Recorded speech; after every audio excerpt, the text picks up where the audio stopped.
Annyeonghaseyo. I'm Claire Milch, the digital director of ELLE magazine. I'm honored to be moderating this panel on behalf of Neiman Marcus for Asian American and Pacific Islander Heritage Month, which in my humble opinion should be every month. Absolutely. I'm joined here by Phillip Lim, the founder of 3.1 Phillip Lim's eponymous label, and Laura Kim, co-creative director of Oscar de la Renta, and of course, Ezra William, the restaurateur behind this very establishment, Matse and YN next door. Thank you all for being here. Thanks to Neiman Marcus for creating space for this conversation. Thank you. It's a pleasure. So starting off, what does AAPI Heritage Month mean to each of you? I think you said it best. Instead of a month, it should be every single day. But it's celebration, it's joy of where we come from, our cultures, our expression, and how we embody the space.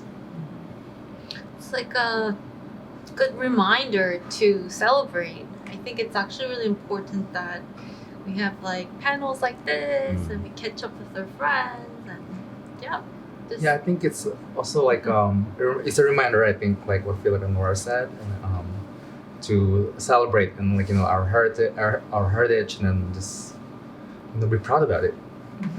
Amen. And speaking of friends, you all of course know each other quite well, and even memorably founded the House of Slay, a platform for empowerment against the rise of all the terrible anti-Asian hate. So I'd like to take it back to 2020, darker times. Tell me about the genesis of this project and sort of how it came together. It started around the kitchen. Yeah. In your kitchen. In the kitchen during lockdown. We were pandemic buddies. You were in a pod. Yeah, pods. Whose kitchen? It's Phillip. It was my kitchen. Your kitchen. Yeah. And it's like we always bond around food. We were getting together, nourishing each other, just like, supporting each other. And it was like thinking about, how can we turn this into something fun and more productive in CPGs? But then it just evolved. We met, one thing led to another. You put it out into the world. We started with a comic book and just started to show up for community. Right? I think that's how it happened. Yeah, it just happened naturally. And I think when we started posting about our hangouts, everyone wanted to be part of it. And the whole idea to me, when I think about it too, is like within the community is divide and conquer. So when they saw like a group of us who were supposed to be competitors within an industry get together and just, express joy and the love for each other and like just complete support for each other. I'm curious, it happened over a dinner table. What was the end goal? And did you ever think it would manifest into what it became, such a large collective? Yeah. I don't know if we even had the end goal in mind.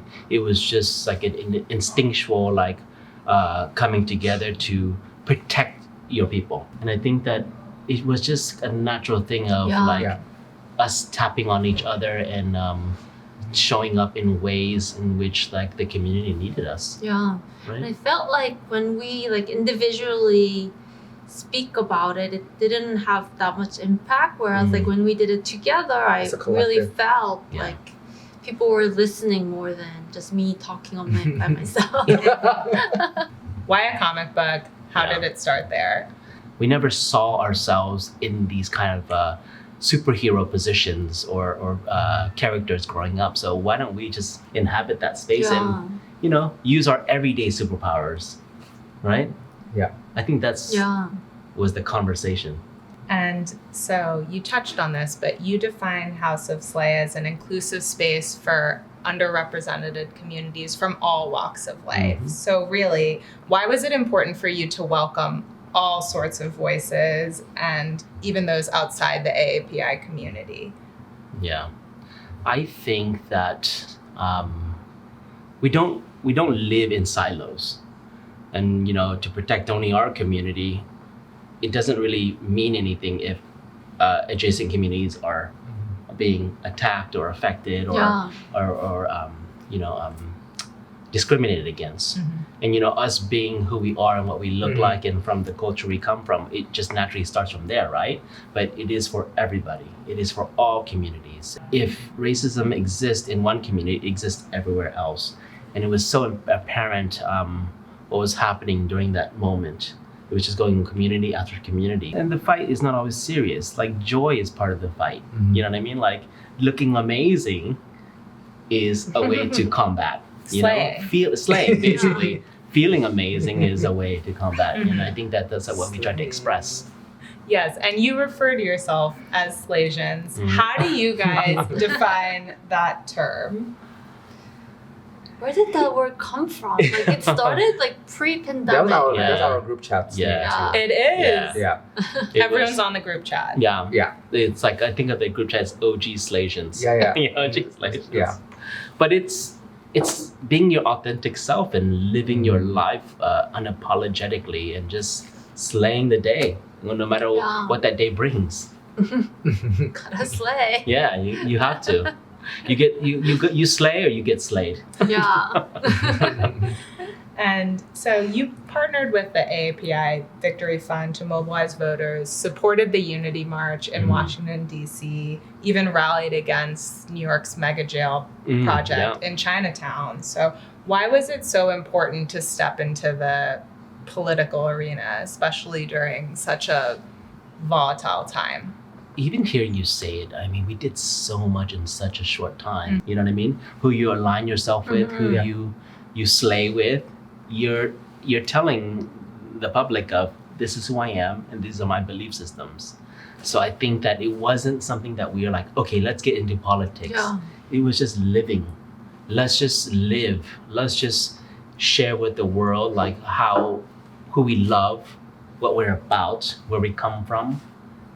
And just happen to be where, if you think about voting rights too, it's really like there's such a divide in generationally because, the youth vote, they're very activated, but at the same time, some of them feel not included.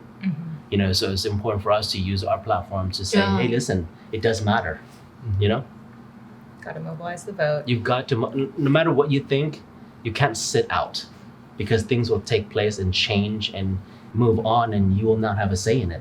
How did it feel to win the CFDA Positive Social Influence Award in 2022? It was such an iconic moment for the community. Well, we love to dress up. You looked great too. It was another excuse to dress up, right? Yeah. But we love that the fashion community actually noticed that. And gave us a moment. It was a total surprise. Since last summer, House of Slay has been a little quieter on social media. Is the collective still active? Is the group chat still going? Why or why not? I mean, the group chat is forever. The spirit of the House of Slay is forever. You know what I mean? I think it's something we activated, and regardless of the actual project, the spirit's forever. And I think that it's actually good that the project's not having to continue and show up in such a strong way, because that means it's kind of equalizing what's happening in the environment and the communities. You know what I mean? But the spirit is just forever. Do you feel that you accomplished all that needed to be done? It's kind of an impossible task. Yeah, I don't think it ever ends, but I think what we unleashed was the possibility. Yeah. You know what I mean? That you can be whatever you want. How can people slay in their everyday lives? What would you tell them to do? I think you just have to be strong, believe in what you think is right, and make it happen. As AAPI fashion designers and entrepreneurs, respectively, have you experienced a new level of support post House of Slay and visibility within your respective industries? I definitely felt the love since we started. Honestly, everyone who is so pro helping me has been Asians. Yeah, and they literally say I want to help you because you're Asian, and sometimes they even say you're Asian women. I want you to support you, and I'm like, wow, like I never thought about it this way. Like when you receive the love, you really realize like, okay, like I need to give back, and it actually means something. It's nice to have that support in this community. And have you each found other ways to engage with the AAPI community? I know, Phillip, you've been quite active and also held your past 2 presentations in Chinatown, for example. Yeah, I think for me, it's a natural evolution of what I need to show up for. From here, going on forever, like going forward, everything should be intentional. From the shows, holding in the community, the cast, to also projects. Right now, currently, I'm working on a project called Creating Space, which is literally what it means, creating space for AAPI mental health. And now we need a space where we can come together and just unpack together. You all wear so many different hats. Can you tell me a bit about what you're each working on? Ezra, I know Made is coming up on a 1-year anniversary. Yeah. I'm currently focusing on still in like in food and hospitality.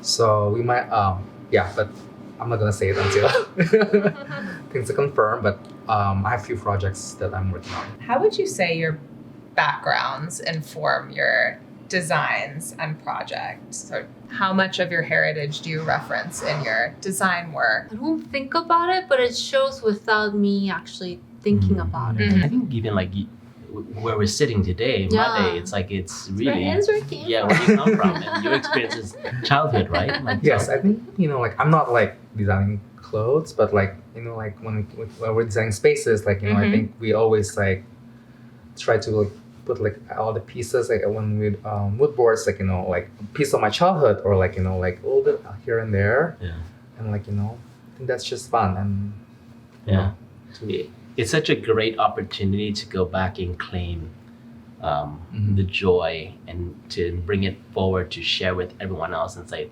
listen, you're missing out, because there's another whole part of the world that's just like absolutely glorious. What is something you'd like people to know about Asian culture that they might not know, besides the food being amazing? Come for the food and leave with the culture. Yeah.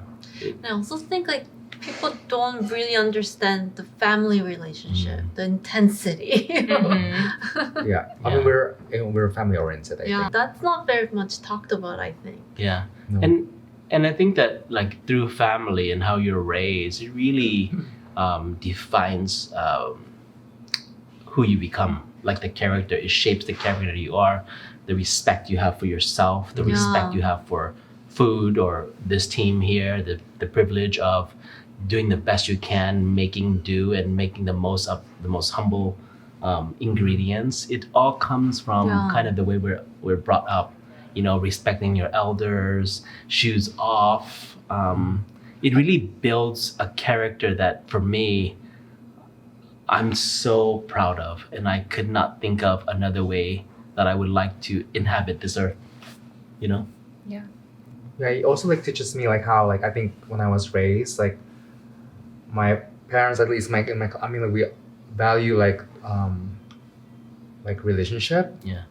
And just kind of like it passed down to like how I like value my friendships too here away from my family. So it's kind of like nice that that it's passed down like that. So to value family. Just your traditions and just like and family that like from your actual family to your found families and so on.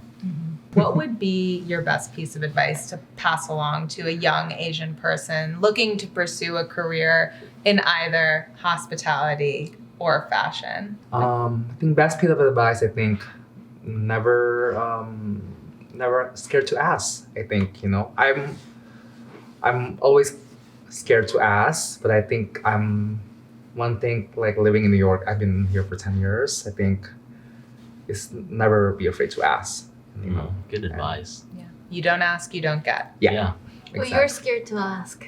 Sometimes, but I'm coming out of my shell. Yeah, but you're not scared to dress. I'm kidding. No. I think my advice will be whatever you want to achieve, just like look straightforward and go for it and mute all the distractions around you, because there will be so much distractions of people saying not to do it or judging you, whatever. And my piece of advice is lean into your culture, lean into your past, where you come from, your DNA, what you're ethnically made of, because it permeates in ways that you could not even imagine. Thank you so much for today. Thank you. This was so fun.